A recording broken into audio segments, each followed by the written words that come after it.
Now at 6, another Clark County School District canceling classes. Teachers in La Center will hit the picket line for a second straight day, while Evergreen school employees continue their own strike. We have an update on both districts coming up. And 3 West Coast states are joining forces on health care. Still ahead, what the new alliance could mean for vaccine guidance.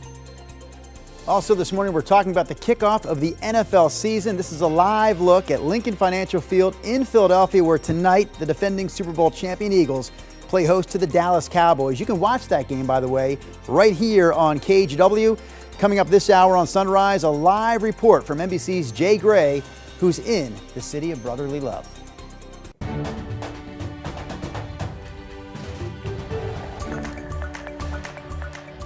Good morning, and thank you for joining us on your Thursday. I'm China Green. And I'm Drew Carney. Lots of excitement on the Sunrise Show this morning. It almost feels like a Friday, gang, but I sadly remind you, it is only Thursday. Wish it was a Friday.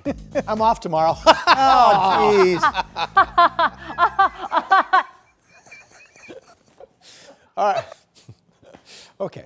Lightning strike being detected offshore. I wanted to point that out, but realize this action for you folks that live up in Tillamook and Astoria and Long Beach, this is actually pushing farther and farther out to sea. And the rain showers in Madras lifting up to the north, expected to fizzle in the coming hours. Here's a live look from our Providence Park camera. Good morning, Thorns, and good morning, Timber fans. 63 degrees out there. We have light winds. We have a mixed bag of cloudiness that's in the process of moving to the north. So we will, I think, quickly end up with on this Thursday just a mostly sunny day. Mix of cloudiness in some areas out the door at the bus stop, mid-60s, sun up 636.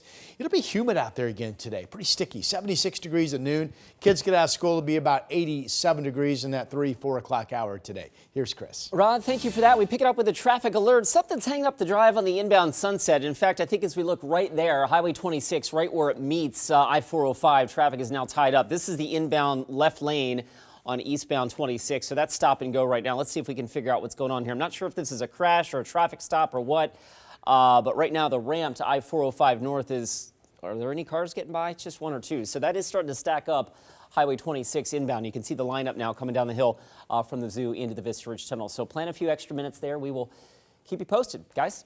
Thank you, Chris. All right, no classes again for the Evergreen School District. Striking classified workers are set to vote today on the district's final contract offer. The bus drivers, paraeducators, and more workers still in the picket lines today. The union has asked its members to reject the offer.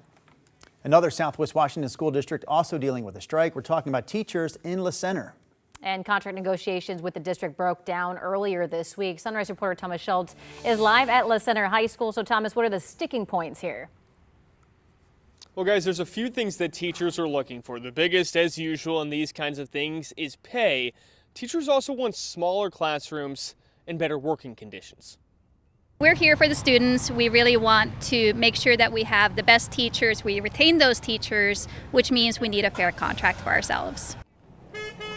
So on what should have been the 5th day of school, the district's 105 teachers instead hit the picket line Wednesday. After negotiations with the district hit an impasse on Tuesday, the district declined our interview request, though sent us a statement saying the La Center School District continues to work at the bargaining table with the support of professional mediators to reach an agreement. And while this strike persists, parents have to figure out plans for their kids during the day. We spoke to one mom of a 1st and 2nd grader. She supports the teachers' decision to strike. Still, it's an outcome neither she nor teachers wanted. We want them to have a fair contract. They support us, and they help us raise our children and help us make our children into great kids, and we want to support them too. And while parents like her are instead taking kids to playgrounds, bargaining continues between the district and the union. The district, in a Facebook post, said that bargaining happened until late last night. Still, no deal has been reached, which means once again school will be closed today up here in La Center. Drew, China. All right, Thomas Schultz live for us this morning in La Center. Thank you for that update, Thomas. Meanwhile, Powell's is laying off some of its employees. A Powell's spokesperson said the bookstore has already laid off 18 employees over the last 3 months. The layoffs were primarily in management and business services roles, not just employees who work in the bookstores themselves. A former Oregon Youth Authority employee, meanwhile, has been indicted on multiple charges, including sexual misconduct. Sherry McDougal is accused of having a sexual relationship with someone who was incarcerated at the McLaren Youth Correctional Facility in Woodburn. Other accusations against her include providing 2 firearms to someone who had been released from the facility. McDougal is due in court next week. Your time now is 6:05. We are tracking a new wildfire burning in Central Oregon, about 20 miles northeast of Prineville. The Marks Creek fire sparked yesterday along Highway 26. As of last update, it's burned 2,500 acres. There are currently level 2 and 3 evacuation orders in the immediate area. The cause of the fire is under investigation. Meantime, fires have been breaking out in the Sandy River Delta, which is a wooded area near the gorge known for homeless camps. KGW's Blair Best shows us why firefighters and law enforcement have had such a difficult time responding to this area. Now, as you can see, these paths along the Sandy River are filled with homeless camps. They've been here for a while, and officials say they can be dangerous. In just the past 2 weeks, 2 fires broke out in these woods, one at a large camp and the other at what firefighters believe to be a stolen car. Both fires, the Corbett Fire Marshal tells me, appear to have been intentionally set. The camps in these woods have been a problem for first responders for years. There were efforts to clear them earlier this year, but they remain. There's a lot of violence that goes on back there. There have been gunshots out here, kind of routinely gunshots. Knife stuff. There's a machete attack that the sheriffs responded on a while back this summer. It's a concern for us. It takes up our resources. It could put those people at risk out there. This is more of a communal existence out here. We have meetings. We try to have standards. Outreach workers with the Salvation Army declined to go on camera, but we watched them hand out food to those who live here. We're told they do that every day. In the Sandy River Delta, Blair Best, KGW News. In a continued effort to revitalize downtown Portland, city councilors say they're considering a strategy that would ease some of the burden on businesses. So yesterday, councilors discussed temporarily amending city code to cut down on some permit requirements while also suspending some of Portland's development upgrade requirements. If this idea flies, businesses would be able to hold off on upgrading things like sidewalks and tree wells, improvements that in some cases can cost hundreds of thousands of dollars. A local development advocate says he's been asking the city for a more streamlined process for years to attract more businesses. It also signals to people that are looking to put their dollars in Portland that Portland's ready to work with you. We're making those changes so that this will be an easier process for you. If the amendment passes, it would take effect October 1st. All right, your time now is 6:07. We're taking a live look from our Wells Fargo sky cam. Looks like the sun is rising. Can't see it. There's some clouds out there. Rod, pretty gray skies. Yes. I saw yesterday. It looked and smelled like rain. Is it going to be like that today? It's going to be humid again today. Not a rain threat, so you probably won't get that sniff, if you will. Here's China yesterday afternoon. It smells like rain. That's like that. All right.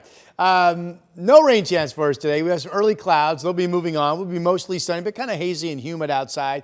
And to China's point, with the humidity in the air, you do kind of get that sniff, if you will. 65 out the door, 73 at 11, 83 at 2 o'clock. We could be close to 90 this afternoon at 5 p.m. It's being reported as mainly clear to partly cloudy down in Marion County this morning. Pretty live look at our Capitol Mall area from our Salem sky camera. Here's a look at the cloudiness that we still have over the North Valley from the Salem Tasting Room out in Sherwood. These clouds on their way up to the north, so they will get out of here in the coming hours and will go on to be mostly sunny. Winds are light. We're in the 60s, 61 up in Scappoose, 61 also in Happy Valley this morning. And other temperature, well, Kaiser and Salem at 61, Amsoil 61, Estacada 61, Aurora 61, very popular number. Here's our weather map. It does show an afternoon kind of scattered to spotty thunderstorm threat in Central Oregon. Otherwise, we're dry and still some hot 90s in Pendleton, the Dalles, Madras. Bend will be close to 90, maybe hitting it. We'll be upper 80s generally to a few spots in the Willamette Valley. Could get just up to 90 degrees. Sunshine expected to develop at the coast today as well, with temperatures in the 60s. And here's our 7-day forecast. Couple of dry days today and tomorrow, 89, 85. That shower threat on Saturday that looked this good a couple of days ago, now it looks like it's kind of right there. Still a reasonable chance to see some rain, 75. Sunday's dry. And then this is a couple of likely days with showers or rain at times to start next week on Monday and Tuesday. Here's Chris. It seems like fall is coming. All right, let's get you out the door and an update on that traffic alert. So some good news here. This earlier crash that was just past the Vista Ridge Tunnel on Highway 26 right near the 405 northbound on-ramp. It looks like that is just cleared. So the logjam of traffic here that had started to stack up a little bit is beginning to flush out. But in any event, you can see that left lane coming down the hill from the zoo. Stop and go action on that side of town right now. And so far, guys, that's our only major or somewhat significant trouble spot out there right now. The drive out of Clark County, you can see, is still in pretty good shape. Drew?